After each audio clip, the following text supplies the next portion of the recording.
Before I speak to this particular research, I should note, however, that the larger climate for researching hip-hop is a bit tenuous in New Zealand.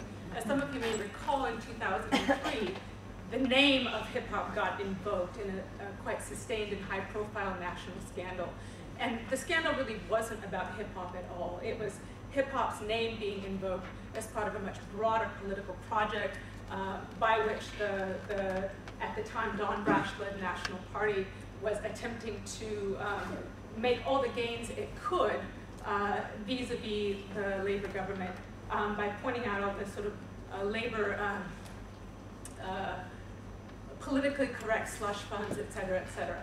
So there was a mother-daughter research team from Christchurch, in fact, who had received about $27,000 for a research project on hip-hop. And that was under the Community Employment Group. As a result of that, which was just actually represented 1/1000th of the operating budget for that year of the Community Employment Group, their particular grant, the entire Community Employment Group got saddled with this name, the Hip-Hop Slush Fund, the Hip-Hop Fund. It eventually was shut down, so it represented a significant gain for the National MP, Catherine Rich, at the time, whose project it became to sort of shut down this opposition, this example of politically correct funding gone awry at the expense of the taxpayer, et cetera, et cetera. There's been a quite exhaustive analysis of that sustained media scandal, which took place intensively for about 10 months, but then became resurrected in the 2 subsequent political campaigns of National. And that was published in 2008 in the Journal of New Zealand Studies, and what the researcher Graham found was that though the term hip-hop was omnipresent in coverage of the grant, discussion of what hip-hop was totally absent.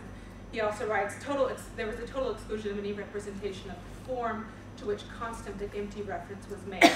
So it was presumed that hip-hop was something that was silly, it was not worthy of study. There were any innumerable other things that were more worthy of study, but what never actually appeared in any of the articles was what was it about hip-hop that was so silly. It was the complete absence.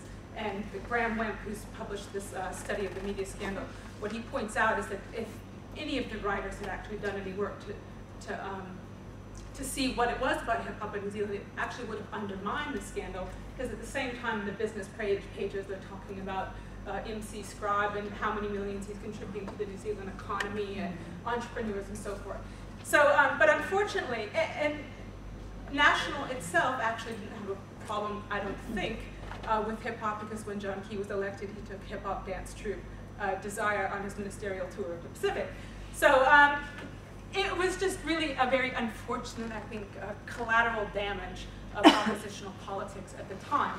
But what has ensued is it's become, I think, very difficult for any type of community development work that wants to use hip-hop in an interest-based learning model, because that's what the kids are interested in, a lot of kids, but it's very difficult to get any funding to sort of get them where they're at and then build on it in a community development model, because anything attached to that word hip-hop is too hot, it's too dangerous, and the floors of Parliament, people are saying, we don't want anything with that awful hip-hop stuff. So I had to, there's quite a long entry into talking about, I've snuck in my awful hip-hop project under the fairly innocuous title of Connectedness and Identity in a Multi-Ethnic Community of Interest. And this research, for me, proves why it is a topic of study. I interviewed 40 people, evenly split between 25 and over, so older members of the community, and younger members of the community. I've put up, because I'm supposed to be talking about Pacific portions, I've put up the split of Pacific ethnicities, but I think it's important to mention that the sample also included a Malawian Pakeha, 2 Greek, a Cambodian Chinese, an Indian, a Filipino, and I don't know any other sort of fora in New Zealand that would draw that incredibly diverse sort of affiliation of backgrounds, socioeconomic backgrounds, generations, ethnicities, and function so well. So particularly in Wellington, and there are some special facets about Wellington. 5 minutes, sweet. I think I'm right on track. I've got up there the Māori Pacific, also Asian, also Pakeha, and then several people that identified as New Zealanders, I think all primarily of European descent. So other characteristics of the participants, they were all in the Wellington area, and they all contributed in some way to what they understand as hip-hop culture in Wellington, and that includes people who are participate in a variety of dance forms, whether it's b-boying or b-girling, also called breakdancing, whether it's hip-hop dance, which is a more choreographed style of dance, visual artists, aerosol artists, graffiti artists, and people involved in the musical aspects, such as DJs or rappers or MCs. And the methods, I conducted focus groups with the under 20, the 24 and unders. And those focus groups involved a range of activities, some of them similar to what Colleen's described, so doing visual mapping, doing physical continuums, pairing groups, doing group discussions. So there was a range of youth development strategies that I worked with my research assistant on to draw and elicit responses from the under 25s. And then the over 25s, semi-structured interviews, as well as participant observation. Key findings of my research is that participation in an art form that they associate with hip-hop is a key component of the identity of everybody I interviewed. So interesting, but there's quite, and this, I'm going to return to this point in the last key finding. There was a very complex and not predictable relationship between their popular cultural identity as a hip-hop participant, or more specifically as a b-boy or graffiti artist. Very complex relationship to that, and their ethnic identity, their sense of ethnic identity. So I'll return to that in a moment.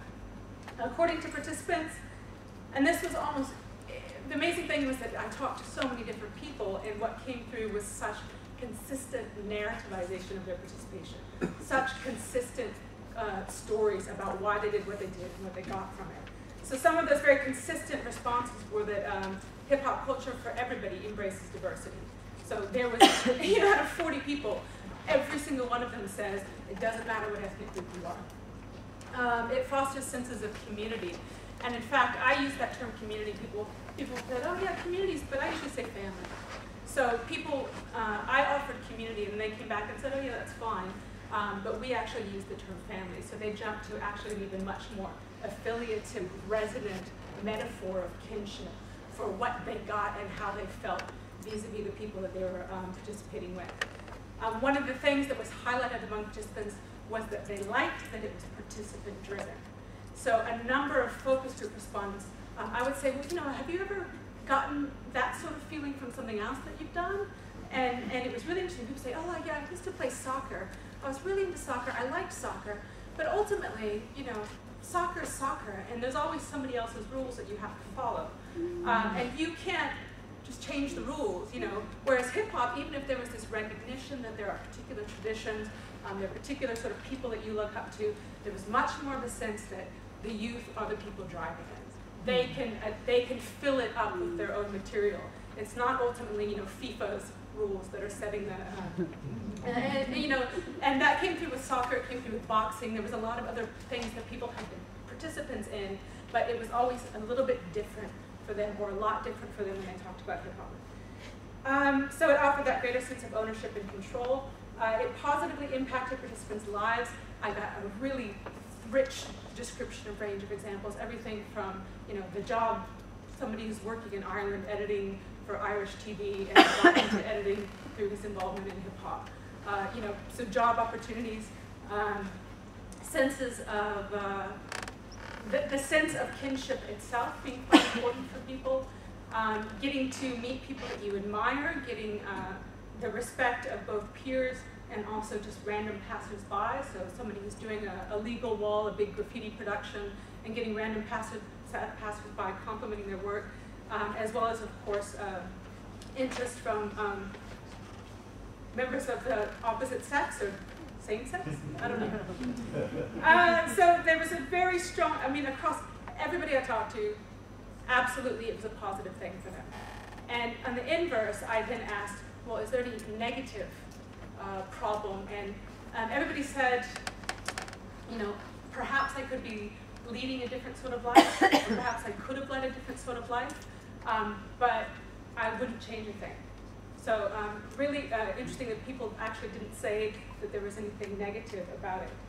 And also a really important factor was that it promoted confidence, it It provided spaces for people to test and challenge themselves, and then to accept criticism and to better themselves. 1 minute, sweet. Policy implications. The really important thing with Wellington, and there are some special factors about Wellington that perhaps if you're interested I could take the question on, but one of the important policy implications was that people could participate individually. You could sit in your room, you could write lyrics, you could paint by yourself. But the very strong articulations of community that were coming through in Wellington had to do with a history of the provision of safe, sanctioned spaces for people to gather.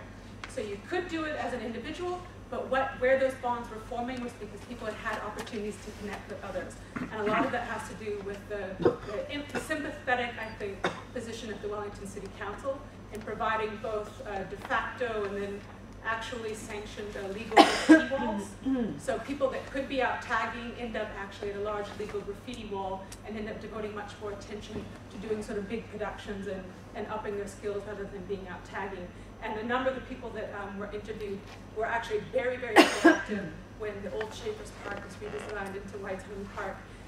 And so for groups that people often think of as not civically participating, you know, graffiti artists, they're usually public enemy #1 when you think about the people that are actually, you know, the problem. But this particular group of aerosol artists, some of whom were interviewed, were at every single city redesign meeting, public forum, making submissions so that they could ensure that a legal graffiti wall was included in the redesign. The complex relationships to ethnic identity, if I can just 20, 30 more seconds. It was a broad continuum.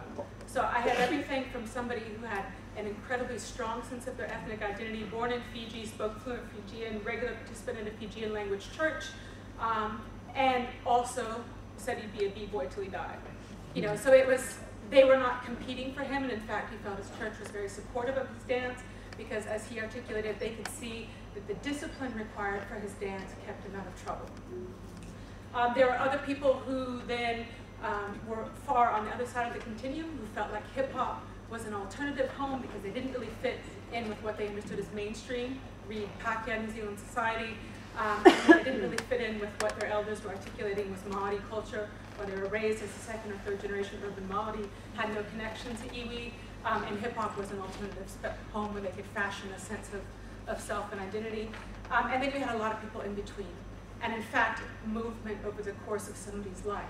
So people that hadn't felt, there were 2 participants who hadn't felt particularly strongly associated to their Samoan upbringing, but through their decade or more participation in hip-hop and hip-hop's constant iteration of know your roots, learn your knowledge, you know, school up yourself, they had actually then ended up applying it, both of them, non-Samoan speakers, had started taking Samoan language classes at adult community education, which is by now is cut.